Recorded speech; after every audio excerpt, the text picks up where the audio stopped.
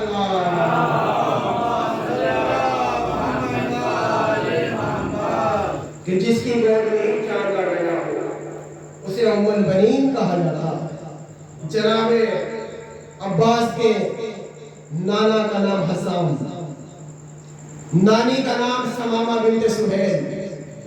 جناب حسام بنی کلاب سے مولا عباس کے ننیال کا تعلق تھا۔ بنی کلاب عرب میں یہ خاندان بہادری میں مشہور تھا۔ لوگ کہتے ہیں کہ عرب کا ہر خاندان فضیلتوں میں مشہور تھا۔ بھئی بنی ہاشم عزتوں میں مشہور تھا، بنی امیہ خباثت میں مشہور تھا، بنی امیہ خباثت میں مشہور تھا، بنی کلاب بہادری میں مشہور تھا۔ یہ جناب حسام کے والد کا لقب تھا نیزوں سے کھیلنے والا، نیزوں سے کھیلنے والا۔ لقب کس کا ہے؟ جناب حسام کے بابا کا۔ یہ اتنے بہادر لوگ تھے عرب کے، یہ اتنے بہادر لوگ تھے عرب کے کہ لوگ عرب کی ان کی شاگردی میں دیا کرتے تھے اپنے بچوں کو، اس لیے کہ وہ تلوار چلانا سکھاتے تھے۔ اور جب پوری شاگردی کمپلیٹ ہو جاتی تھی، جناب حسام کے شاگرد پورے بن جاتے تھے، تو ڈگری یہ دیا کرتے تھے کہ تلوار کے آگے والے حصے پر اپنا نام لکھا دیا کرتے تھے کہ حسام کا شاگرد۔ کیوں ڈگری دیا کرتے تھے؟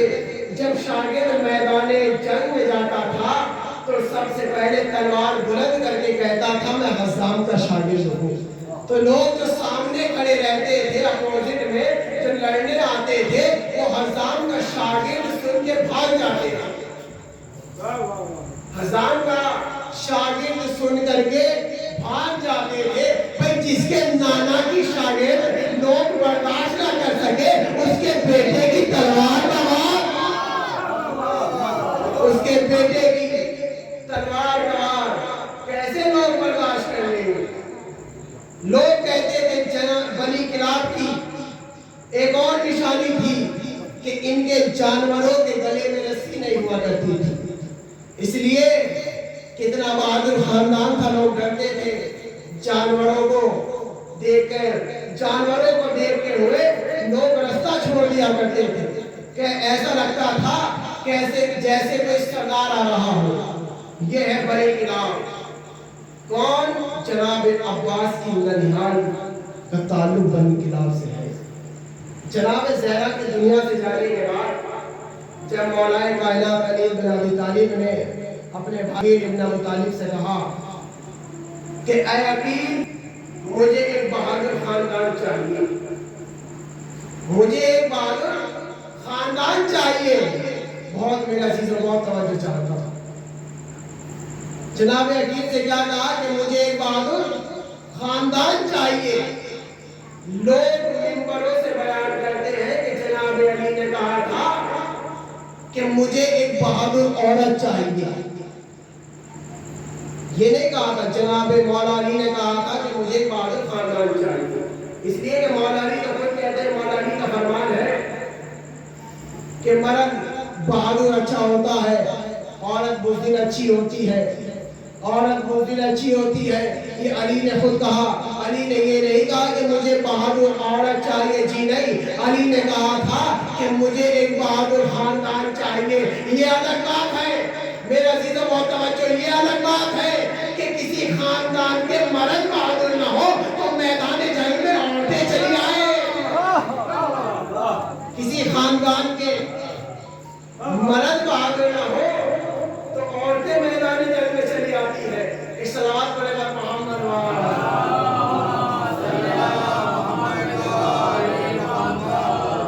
عورتیں میدان جنگ میں چلی آتی ہے. یہ اتنا مولا علی نے جناب عقیل ہی سے کیوں کہا؟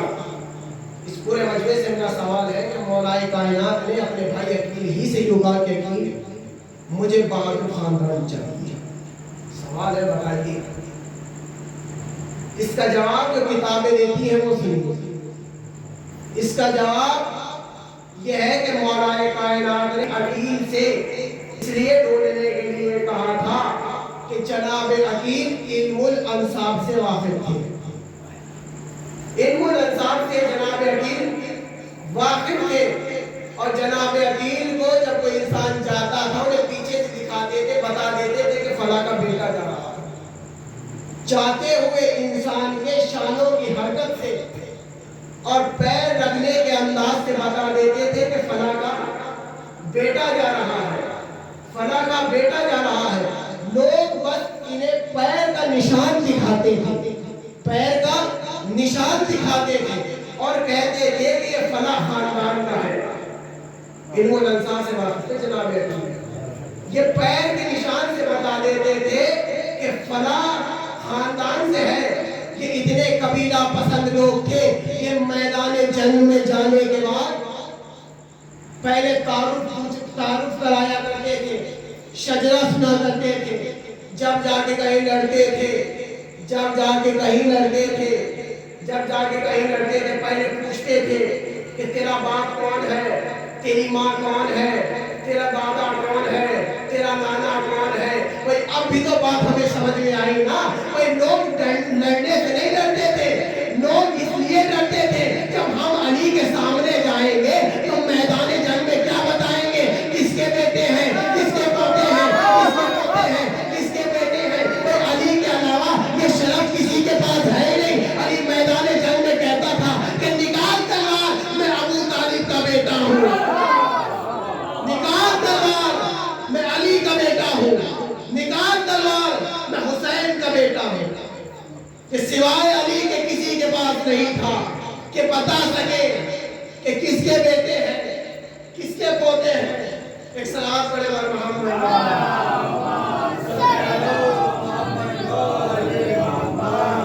یہ میدان جنگ میں بتایا کرتے تھے.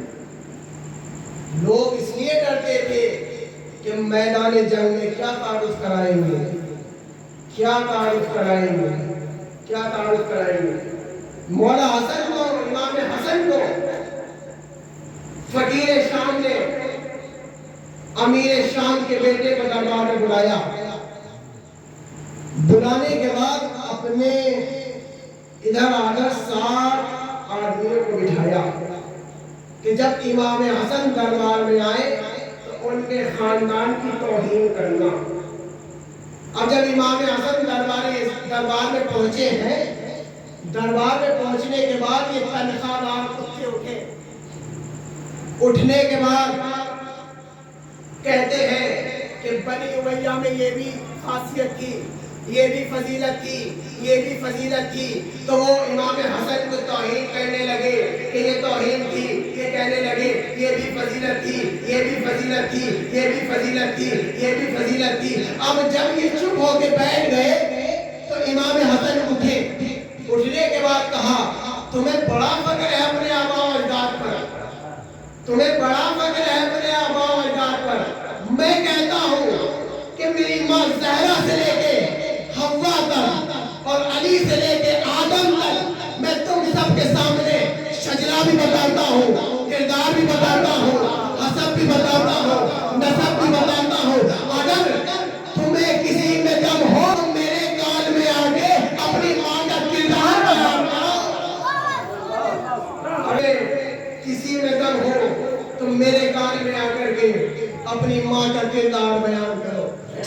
پڑھے محمد اللہ۔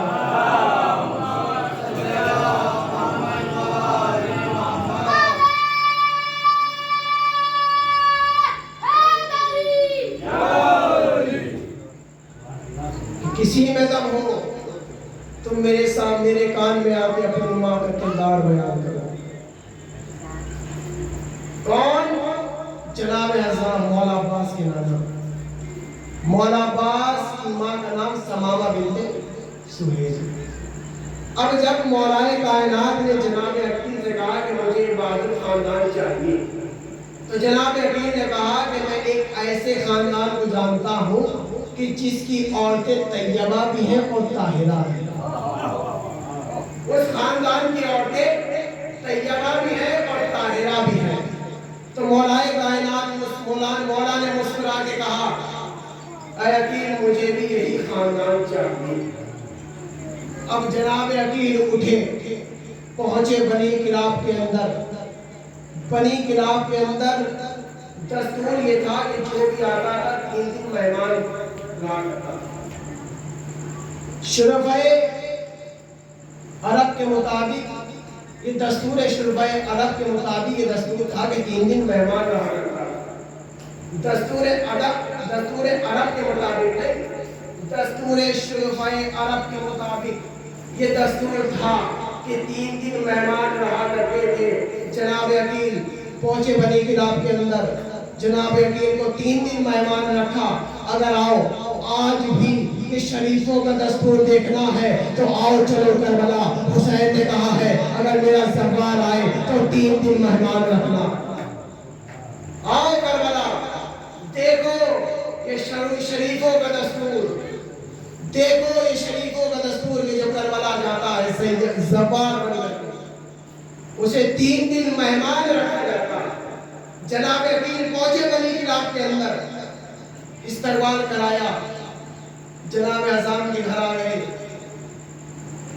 2 دن گزرے، تیسرا دن آدھا گزرا، تیسرے دن کی شام ہوئی۔ جناب عقیل گھر کی طرف چلنے کے لیے روانہ ہونا چاہتے ہیں، اتنی دیر میں جناب حسام آ گئے۔ جناب اعظم نے کہا اے والی مکہ، اے خاندان بنی ہاشم کے چشم و چراغ، ایسی کون سی خطا ہو گئی، ایسی کون سی مصیبت آ گئی کہ آپ کو ہمارے قبیلے تک آنا پڑا؟ اما علی جناب عقیل نے کہا کہ آپ تو جانتے ہی ہیں بنی ہاشم اور بنی کلاب کے بیچ پرانا تعلق ہے، ہم اس تعلق کو رشتے میں تبدیل کرنا چاہتے ہیں، ہم رشتے میں تبدیل کرنا چاہتے ہیں۔ جناب اعظم نے کہا کہ ویسے تو خاندان بنی ہاشم کا ہر فرد صاحب فضیلت ہے، ہر نوجوان صاحب فضیلت ہے، مگر آپ جس کے رشتے کی بات کر رہے ہیں وہ بہت خاص انسان ہے، وہ بہت خاص انسان ہے۔ بس اتنی بات کہنی تھی تو جناب عقیل نے مجھے اٹھنے کے بعد کہا ہاں میں اس کی بات کر رہا ہوں جو میرا بھائی ہے، ہاں میں اس کی بات کر رہا ہوں جو ابو طالب کا بیٹا ہے، ہاں میں اس کی بات کر رہا ہوں جو شوہر بطول ہے، میں اس کی بات کر رہا ہوں جو داماد رسول ہے، میں اس کی بات کر رہا ہوں جو مادر حسنین ہے۔ السلام علیکم محمد،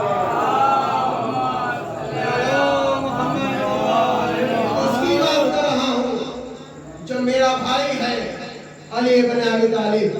بس اتنا علی کا نام آنا تھا، جناب حسام نے اپنے سر کے تاج کو اتارا، سجدے میں چلے گئے۔ سجدے میں جانے کے بعد کہتے ہیں اللہ تیرا بہت بہت شکریہ، میرے گھر اس کا رشتہ آیا ہے جو تیرے گھر آیا ہے، کہ میرے گھر اس کا رشتہ آیا ہے جو تیرے گھر آیا ہے۔ تو جناب حسام سجدے سے اٹھے، اٹھنے کے بعد کیا دیکھا کہ آنسوؤں سے پورا چہرہ بھرا ہوا ہے، پورا چہرہ بھرا ہوا ہے۔ جناب عقیل نے کہا حسام اتنی خوشی ہوئی کہ آنسو آ گئے، کہا اب بھی خوشی نہ ہو میرے گھر، ارے ہم اس قبیلے کے جو مرد ہیں، اس قبیلے کے جو مرد ہیں وہ دوسروں کے غلام ہیں، میرے گھر اس کا رشتہ آیا ہے جس کے آپ فرشتے غلام ہیں، میرے گھر اس کا رشتہ آیا ہے جس کے آپ فرشتے غلام ہیں۔ جس کے نام فرشتے بلائے گئے. جناب حزام اٹھے, اندر گئے. سمامہ بنت سہیل سامنے کھڑی تھی, عباس کی نانی. جانے کے بعد جناب حزام کو مسکراتے ہوئے آتے ہوئے دیکھا. کہا کہ حزام اتنے خوش ہو رہے ہو, کیا ہوا؟ کہ تمہیں پتا نہیں ہمارے گھر اس کا رشتہ آیا ہے, ہمارے گھر علی کا رشتہ آیا ہے. بھئی سمامہ بنت سہیل ایک دم کہتی ہے, علی وہ جو ابو طالب کا بیٹا ہے, علی وہ جو زہرا کا شوہر ہے. کہا وہی علی. جاؤ فاطمہ سے پوچھ کے آؤ رشتے کے لیے. اندر گئی سمامہ بنت سہیل, پوچھی کیا آپ کو پتا ہے ہمارے گھر 3 دن سے کون مہمان ہے؟ کہا نہیں مجھے نہیں پتا, ہمارے گھر کوئی بھی مہمان آ جائے مجھے اس چیز میں دلچسپی نہیں ہے. یہ ہے شریف گھرانوں کے ادب, یہ ہے شریف گھرانوں کے ادب, یہ ہے شریف گھرانوں کے ادب. اب پردے کے لحاظ سے کہ میسی نمبر سے دیکھا ہوا چلو کہ ہمارے ہاں اب بے پردگی اتنی زیادہ ہو گئی. مولانا نواز شاہد ازرقی صاحب کا جملہ نمبر سے ادا کر رہا ہوں. اتنی بے پردگی بڑھ رہی ہے کہ ہمارے ماں بہنیں سر کھلے سب جگہ گھومتی رہتی ہیں, اس لیے کہ ہم نے بچپن سے انہیں ایسے ہی پالا. ہم نے بچپن میں اسکرٹ پہنائی, شورٹ میں ہم نے کوئی اسکارف نہیں پہنایا تو سر ڈھک جائے, چہرہ کھلا رہے, گھر میں رہے, بلکہ انہیں جیسے بچپن سے تربیت ملتی رہی آج وہ ایسے ہی کر رہی ہے. اگر پردہ نہیں کرنا ہے نہ کرو. جملہ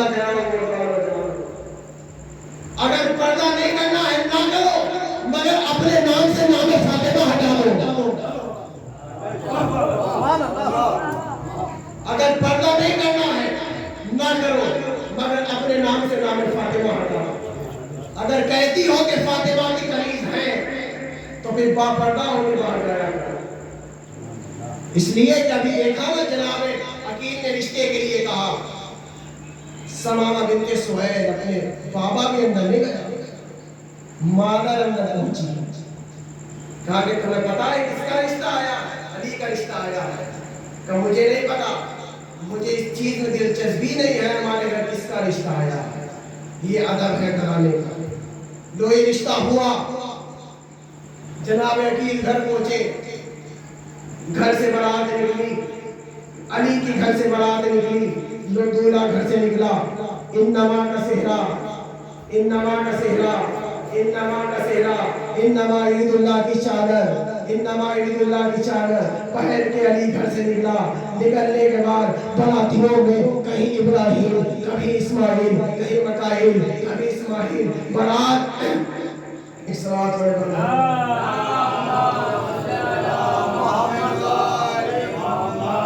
بھائی یہ برات علی کے گھر سے چلی, اتنی عزتوں والی برات چلی. یہ جا کر کے جناب ام البنین کے دروازے پر ادب سے کھڑی ہوئی. ارے استقبال کرنے میں کہیں مریم, کہیں سارہ, کہیں حوا. مریم کہنے میں کہیں سارہ, کہیں مریم, کہیں حوا, کہیں مریم, کہیں سارہ. دربار یہ برات پہنچ گئی ہے جناب حسان کے دروازے پر, پہنچ گئی جناب حسان کے گھر. یہ جیسے ہی برات پہنچی ہے, کس کی برات پہنچی ہے؟ کہ جو خاندان سب کو کھلاتا. آج یہ برات کس کے گھر کا رہی ہے؟ جناب ام البنین کے گھر. جو ہمیشہ کھلاتے رہے وہ عباس کے نانا کے گھر جا کے کھا رہی ہے. اب یہ برات پہنچ گئی, آ گیا نکاح کا وقت. نکاح ہوا, نکاح خطبہ نکاح مولا کائنات نے اپنے آپ پڑھا. اس لیے کہ معصوم کا نکاح معصوم ہی پڑھتا ہے. معصوم کا نکاح معصوم ہی پڑھتا ہے. اب جملہ کہوں, معصوم کا نکاح معصوم ہی پڑھتا ہے. بھئی ہمیں نہیں پتا ابو طالب کون تھا, بھئی ہمیں نہیں پتا ابو طالب کون تھا کہ جس نے محمد کا نکاح پڑھا. لوگ اسے کافر کہتے ہیں, کہ جس کی گود میں ہی ایمان پلا. لوگ اسے ہی کافر کہتے ہیں جس کی گود میں ایمان پلا، جس کی گود میں ایمان پلا. اور جس کے سینے پر قرآن نازل ہو گیا اسے لوگ اپنے جیسا بتانے لگے. جناب ابو طالب کا کافر، سینے پر قرآن نازل ہوا تو لوگ اپنے آپ اپنا جیسا بتانے لگے. اب یہیں پر ایک بات کرنا چلوں کہ قرآن کے آنے سے پہلے 3 کتابیں آئیں، توریت، انجیل، زبور. سب کو اس پر ایمان تھا جب تک قرآن نہیں آیا تھا. اب یہ قرآن جب دنیا میں آیا، دنیا میں آنے کے بعد پھر کیا ہوا؟ سب کا ایمان قرآن پہ آ گیا. اگر اب ان تینوں کتابوں پہ ایمان رکھو گے تو بالکل ایمان رکھنا حرام ہے، اس لیے کہ قرآن آ چکا ہے. اب اسی طریقے سے چاروں میں، تینوں میں ایمان رکھنا حرام ہے، چوتھے پر ایمان رکھو. تینوں پر ایمان رکھنا حرام ہے، چوتھے پر ایمان رکھو. ایک صلوات پڑھے پر محمد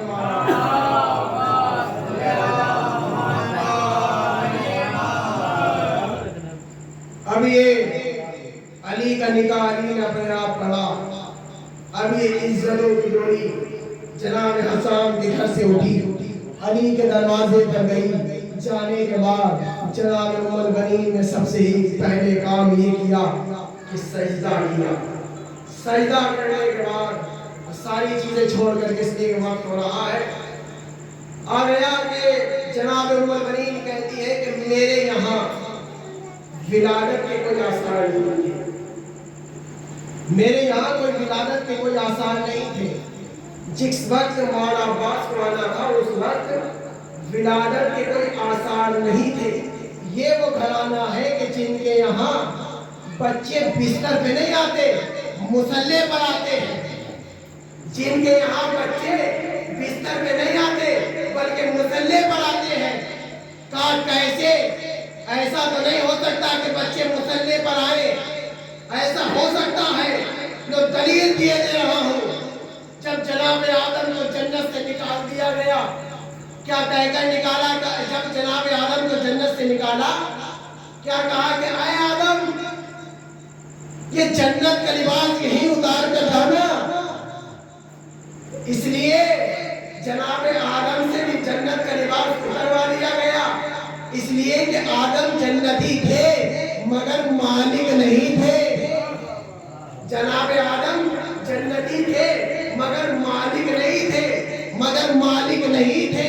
مالک وہ ہوا کرتے ہیں کہ جس کی ماں یہ کہے کہ تمہارے کپڑے درزی کے یہاں ہے، صبح کے وقت تقل باب ہوا، کون ہے؟ کہا کہ انا خیاط الحسنین، میں حسنین کا درزی ہوں. کیا کرنے آئے ہو؟ کہ حسنین کے کپڑے لے کر کے آیا ہوں. دروازہ کھلا کپڑے لیے، میں نے دستے رب کو ہاتھوں سے جوڑا. اے رضوان جنت، اے دروازے جنت، دروازے فاطمہ پر آ کر جھوٹ بول رہا ہے جنت کا رضوان، ہے جنت کا دروگا، دروازے فاطمہ پر آ کر کہہ رہا ہے کہ حسنین کا درزی ہوں، حسنین کا درزی ہوں، حسنین کا درزی ہوں. کہا کہ تو نے نہیں سمجھا، جب تک میں دروگانے جنت تھا امتیوں کا، اب درزی بن گیا ہوں جمالانے جنت کے سرداروں کا. میں اس کا درزی بن گیا جو جمالانے جنت کے سردار ہے. یہ ہے مالک جو اپنے گھر کپڑے جنت سے منگانے، اور انہی کی ماں کی پکائی ہوئی روٹیاں عرش اعظم کی سنت بن جائیں. جن کا گھر ہی خود جنت ہو، جن کا گھر ہی خود جنت ہو. جب جناب آدم کو جنت سے نکال دیا گیا، لباس اتروا لیا گیا، اس لیے کہ جناب آدم جنتی تھے مگر مالک نہیں تھے. اب جناب آدم کی نسل میں جو بھی آیا بنا لباس کے آیا، کوئی مولوی آیا بنا لباس کے آیا، ارے رابی آیا بنا لباس کے آیا، راوی آیا بنا لباس کے آیا، صحابہ آئے بنا بنا لباس کے آئے. اب اسی جگہ پر کوئی لباس پہن کر آئے تو اس کا مطلب وہ پیدا نہیں ہوا, نازل ہوا ہے. وہ پیدا نہیں ہوا, وہ نازل ہوا ہے. وہ نازل ہوا ہے. تو دلیل کیا ہے؟ تو دلیل دیے دے رہا ہوں, اور دلیل دیے دے رہا ہوں. اب یہ بتائیے 14 میں جو بھی آیا آتے ہی سب سے پہلا کام کیا کیا؟ کیا کیا؟ سجدہ کیا. سب سے 14 میں سب سے پہلے آتے ہی کام کیا کیا؟ کہ سجدہ کیا. کہ سجدہ کیا. میں نے کہا بڑا بے وقوف آدمی ہے, بنا لباس کے سجدہ نہیں ہوتا, بنا لباس کے سجدہ نہیں ہوتا. اب ماننا پڑے گا انہوں نے 14 میں جو بھی آیا سب سے پہلے سجدہ کیا. اب یہ پتا چلا یہ پیدا نہیں, یہ نازل ہوئے. 14 میں جو بھی آیا وہ نازل ہوئے. ایک سلامات پڑھے بر محمد والا.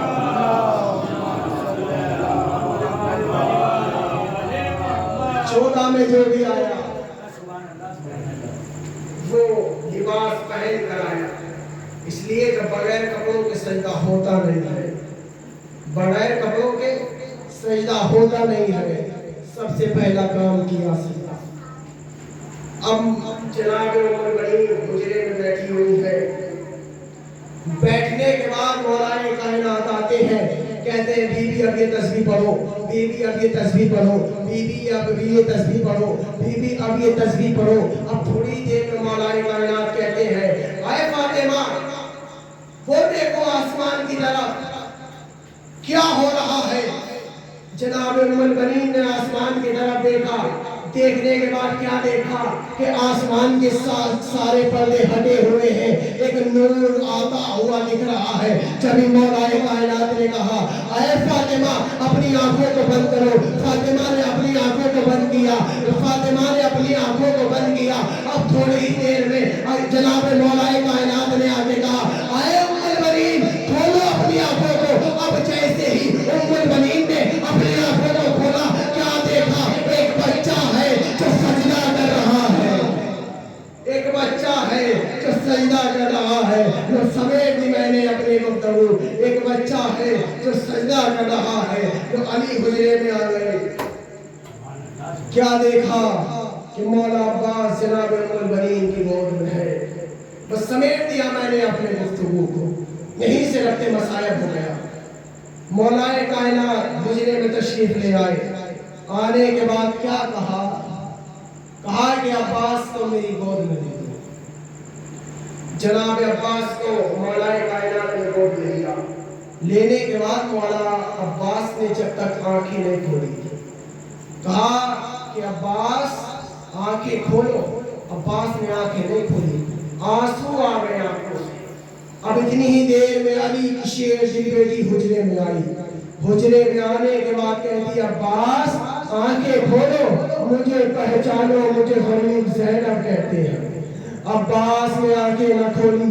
اتنی ہی دیر میں جناب حسن نے حجرے میں تشریف لے آئے. جناب حسن نے کہا عباس آنکھیں کھولو, مجھے حسن کہتے ہیں. مگر عباس نے آنکھیں نہ کھولی. تو تاریخ کہتی ہے کہ تھوڑی دیر بعد حسین حجرے میں آئے. کیا دیکھا کہ دروازے پر بیٹھے علی رو رہے ہیں, ارے چوکٹ سے لگے حسن رو رہے ہیں. سامنے دیکھا کہ زینب بھی رو رہی ہے, زینب بھی رو رہی ہے. اتنی ہی دیر میں جو امام حسین نے عباس کو اپنی گود میں لیا. عباس کو گود میں لے کے کہتے ہیں تمہیں نہیں پتا غریب کیسے گفتگو کرتے ہیں, غریب کیسے گفتگو کرتے ہیں. اب امام حسین نے عباس کو اپنی گود میں لیا. لینے کے بعد کہتے ہیں عباس آنکھیں کھولو, مجھے پہچانو, مجھے غریب حسین کہتے ہیں. جزاکم اللہ. خدا کوئی غم نہ دے سوائے غم سید الشہداء کے. تاریخ کہتی ہے کہ مولا کائنات کی گود میں مولا عباس کا مجھے پہچانو, مجھے غریب حسین کہتے ہیں. ہاں یہ صدا جب دی تھی جب ولادت عباس ہوئی. اب یہ صدا روز عاشور دے رہے ہیں حسین. ارے فرات کا کنارہ ہے. عباس کے سر کو اپنے زانوں پہ رکھ کے کہتے ہیں عباس آنکھیں کھولو تیر نکالوں. تاریخ کہتی ہے کہ عباس اتنے پیر نہیں چلے, اتنے علی کی بیٹیوں کے گود میں عباس رہا ہے. عباس علی کی بیٹیوں کے گود میں رہا ہے. ہاں ایک دن ایسا ہوا امام حسین نے مولا عباس کو بلایا کہ عباس ادھر آؤ. عباس دوڑے امام حسین کے حجرے میں پہنچے, کہا کہ عباس آج میں نے بلایا, بڑی جلدی چلے آئے, مگر کل میں بلاؤں گا عباس تو نہ آئے گا. ارے عباس 3 دن تک دروازے حسین پر بیٹھے رہے. ارے عباس سوئے نہیں. جناب زینب نے دیکھا کہ عباس جاگے ہوئے ہیں. جناب زینب نے حجرے میں بلایا عباس ادھر آؤ. عباس کیا ہوا, تمہاری آنکھیں سرخ ہیں, کیا تم 3 دن سے سوئے نہیں ہو؟ فرمایا کہ حسین نے کہا تھا کہ جب میں بلاؤں گا تو بلاؤ گے. زینب نے کلائی کو پکڑا, حسین کے حجرے میں لے آئے. کہا بھیا آپ نے عباس سے کہا تھا میں بلاؤں گا, تو نہیں آئے گا. عباس 3 دن سے سویا نہیں ہے.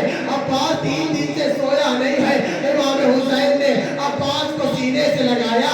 سینے سے لگانے کے بعد کہتے ہیں عباس وہ مدینہ نہیں ہوگا, وہ کربلا ہوگی, وہ فلات کا کنارہ ہوگا. جزاکم اللہ. خدا کوئی غم نہ دے سوائے غم سید الشہداء کے. لو آ گئی روز عاشور. تاریخ کہتی ہے کہ مولا پاک امام حسین کے بعد بہت مرتبہ صبح سے آتے ہیں کہ بھیا آقا جنگ کی اجازت دے دو, آقا جنگ کی اجازت دے دو, آقا جنگ کی اجازت دے دو. مگر امام حسین کہتے ہیں بھیا تو میرے لشکر کا علمدار ہے. مولا کہتے ہیں وہ لشکر ہی کہا جس کا میں علمبردار تھا. عباس کو اتنا کہنا تھا. حسین کہتے ہیں جاؤ سے اجازت لے کے آ, جس نے تجھے پالا ہے. عباس اٹھے, جناب زینب کے خیمے میں پہنچے. جانے کے بعد کہتے ہیں اے شہزادی مجھے جنگ کی اجازت دے دو. شہزادی نے کہا ہاں میرے بابا نے کہا تھا ایک وقت وہ آئے گا کہ عباس تجھ سے اجازت مانگے گا. شہزادی کہتی ہے عباس تیرے بعد میں غریب ہو جاؤں گی, عباس تیرے بعد اس جنگل میں اکیلی رہ جاؤں گی. لو اجازت ملی, خیمے سے باہر عباس آئے. کیا دیکھا کہ سامنے سکینہ دونوں ہاتھوں میں کچھ لیے کھڑی ہے. کیا دیکھا کہ ایک ہاتھ میں سوکھی ہوئی مشک سکینہ, ارے دوسرے ہاتھ میں سوکھا ہوا کوزہ. ہمیں عباس کے گلے میں مشک سکینہ کو پہنایا. عباس فرات کی طرف چلے. فرات کی طرف چلتے ہیں. حسین خیمے سے دیکھ رہے, حسین پردے سے دیکھ رہے ہیں. کیا دیکھا کہ عباس زین سے گرے. اب حسین دوڑے, عباس کی لاش کے قریب پہنچے. عباس کی لاش کے قریب پہنچے. ارے عباس کی لاش کے قریب پہنچے.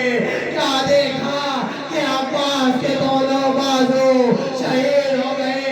ارے آنکھ میں تیر لگا ہے. ارے عباس کے سر کو اپنے زانوں میں رکھا.